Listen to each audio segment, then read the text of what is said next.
Hey folks, it's Kevin here. We're back at the Wagon Wheel of Wisdom, as usual behind me, the beautiful wagon wheel, and hopefully some wisdom still up here.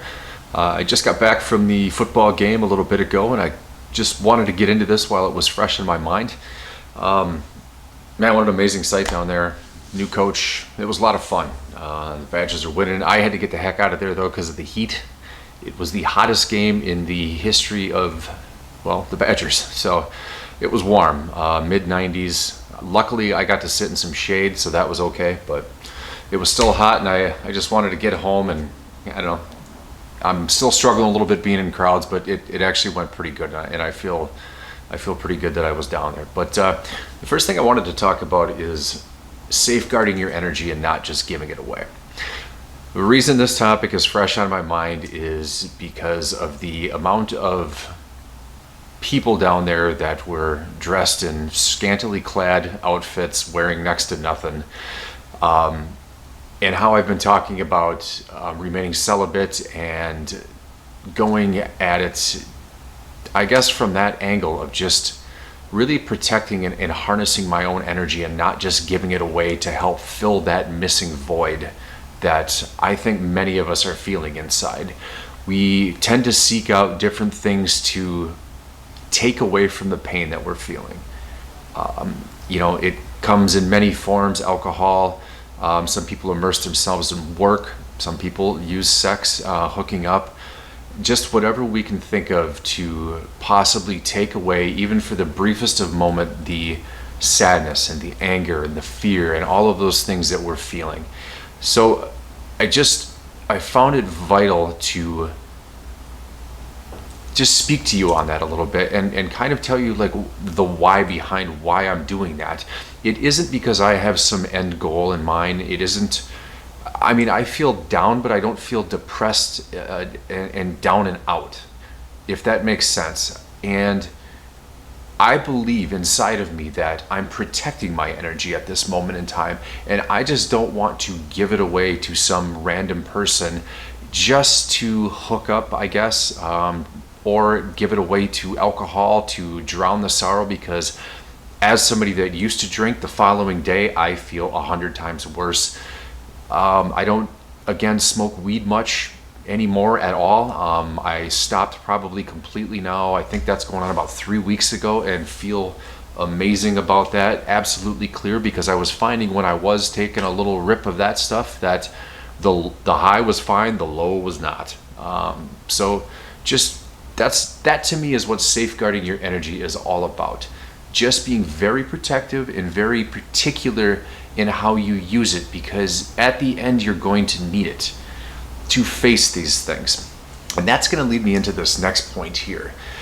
When I was in the crowd today, I overheard somebody say, "Oh, she's got karma coming," and I was kind of thinking, karmics, that whole thing with this. And I also did a little bit of reading when I got home about karmic chords, which again, I'll tie back into another reason why I just don't want to have sex with some random woman at this time. When we are in the act of sex, we're creating a connection with somebody. We are very much, and I guess if this is an odd metaphor, plugged in to that person. And even when we part ways, there are still energetic cords that are connected to that person. Karmic cords, if you will. And I was looking up how to cut karmic cords of any sexual attachments you might have had in the past. And that was an interesting topic. It's like, oh my God, I can free myself from my divine masculine by cutting the karmic cords. No, you can't. And here's why. You guys are one soul. We are one soul. You can't cut cords on a singular soul. Now, if it's a soulmate or somebody from your past, that absolutely can happen, and there's many rituals that you can find to go do things like that to help protect and reserve your energy again. But as far as karmic cords getting cut with your divine masculine, it's a no-go on that one. But what we can do, I think, is a lot easier. I'm going to take that back. I don't necessarily know if it's going to be a lot easier, but more beneficial is cutting the cords of fear, cutting the cords of attachment, those types of cords. In other words, looking inward at yourself and really going to work on those. I'm gonna just tell you what I did last night. So after I made the video that was posted this morning, and because I was already in a pretty spicy mood, and if you saw it per the video, you would have recognized that a little bit. I did a meditation last night, and this is no joke, envisioning her having sex with somebody else. And not because I'm sick in the head, it's because I'm sick of thinking about it and feeling hurt about it. Now, after this meditation, I was angry. I was feeling it. I was feeling hurt, sadness, everything you could possibly imagine. And I began to journal, and I bet I maybe wrote 5 lines, and then I ended up throwing the journal. I shut the lights off and I went to sleep. I don't know what happened in dreams last night. I do remember one quite vividly. My cousin was talking to me about my other cousin, how he had just opened a business because he's become such a softer individual. He wasn't so uptight, and my cousin that he was describing is a very uptight person. So when I woke up the next morning, I felt a sense of relief that I cannot tell you about. And today, I didn't even think about it one time. So I know that's insanely triggering. It's insanely risky if you are in a hurt state, but I don't know how to lie to people. And I'm just going to tell you the cold hard truth on the things that I'm trying and the things I'm doing, because I don't honestly know what to do. I'm just doing what I think I need to do. And if this is a journey about self-discovery, there is no manual. There is no manual to this. I am going to do these things because, number one, they're hard, and number two, I think they're necessary. I have to face my fear with that, because for the last 4 months now, all I've been thinking about is that, and it's sent me down just miserable roads. So I did the next best thing that I could think of, and that was actually envisioning, put myself there, feeling the emotions, and I mean, holy shit, it was a kick in the balls. I'll just say that. It was a kick in the balls. So I'm not going to tell you what to do. I'm not going to sit there and say I recommend doing it, because you might. I mean, it was a very challenging thing for me, but holy crap, was it ever rewarding today. Again, I feel lighter in spirit with these meditations that I'm doing and just immersing myself in this. And again, I don't know any other way to be.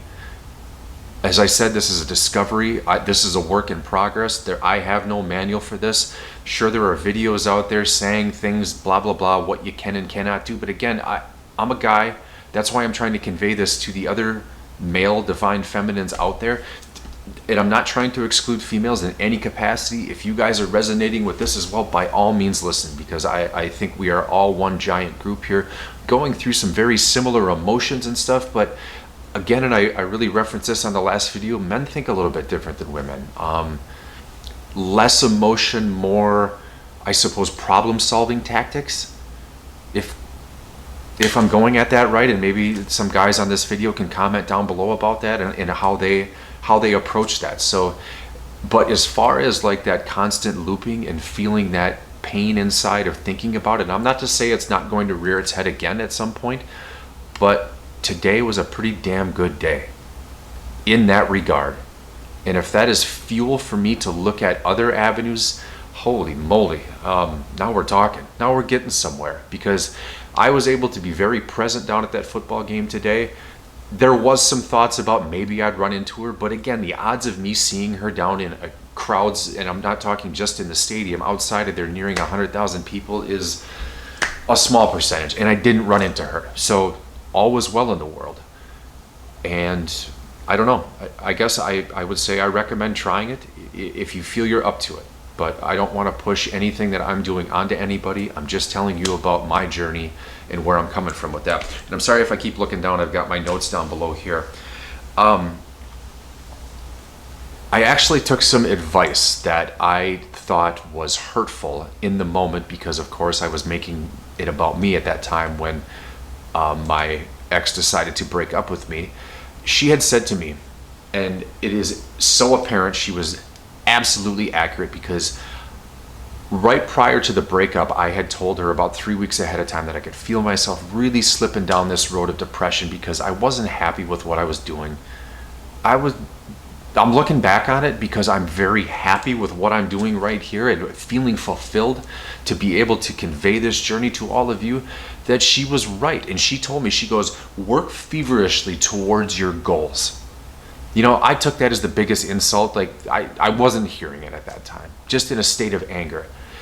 And I didn't give her enough credit for it in the moment. And I would like to just speak on behalf of it now. I completely see what she was saying in a different light now. And I'm starting to really see that, you know what? Her and I probably are the same soul, because even though I don't necessarily have an easy time explaining things, I'll say things kind of off the cuff in the moment. I know there's meaning and intent behind them. With her saying that, I didn't want to see it at that moment. So I'm incredibly grateful that. And the other one was, we are not keeping score. And now here's how I'm going to tie this into it being a little bit different.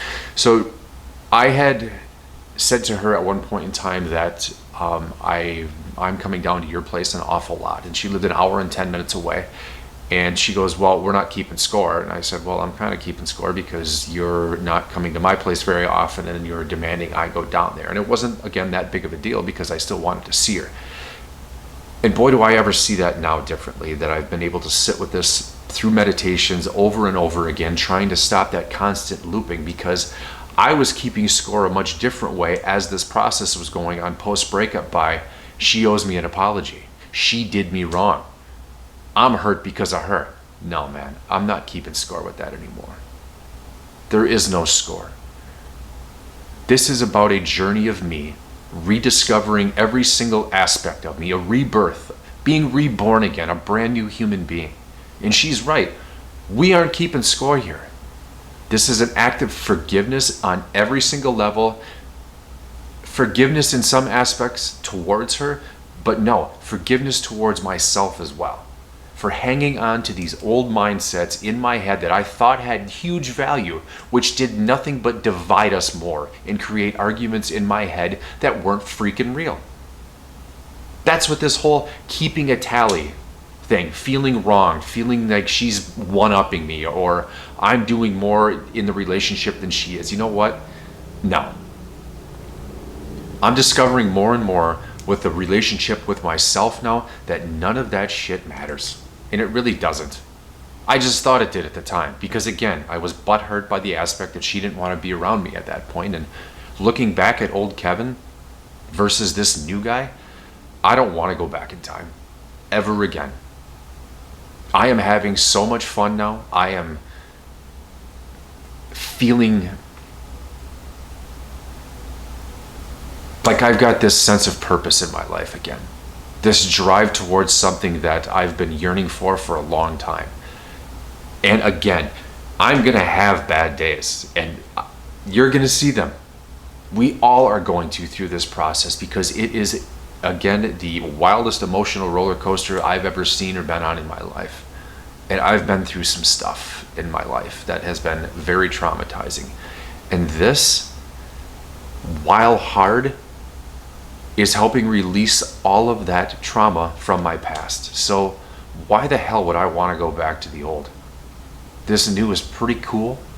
It's a unique journey beyond anything I've ever expected in my life. I'm smiling more, I'm laughing more, I'm vibing different, I'm interacting different with people. And I'll give you a great example. Today I met my son and my ex-wife and her parents at a tailgate, and my ex-wife was having a heck of a time getting the tickets to upload to her phone, and she gets spun up quickly. I was able to calm her down in the moment, and normally if she would get spun up, I would get spun up, and it didn't go down like that. And her and I talked like we were best friends. It was so cool and so much fun. Our son was hanging out with us too. She dressed him in a t-shirt, and Wisconsin people might get this, but it said "fuck 'em Bucky," Bucky Badger, Wisconsin Badgers. So of course my 10-year-old's walking around in a shirt like that, and some people that might be like, oh, that's not good. Well, it was funny. You kind of have to see it. So it's just our dynamic, and it was really cool. But I just wanted to get back here and share these things with you. It was a great day. I have all of you to actually thank for this because of the comments, the likes, everything else that is going on. I mean, holy crap, I have never in my lifetime, in my wildest dreams, expected the responses that I'm getting. And it is so cool to connect with people on this journey, because every comment I'm learning something as well from other people's perspective. It's similar but different. And it helps me make sense of all of this and this madness. So I hope at the very least I too am helping all of you make sense with this so you can hear it from my perspective. So I love you guys, man. This is awesome. Please like, share, and subscribe if you haven't already. And yeah, I'm gonna just keep putting out videos. You're gonna see me at my worst days and my best days and everything in between. I hope like hell there's some wisdom still up here as this journey goes. So, but today, a great day, and you guys take care.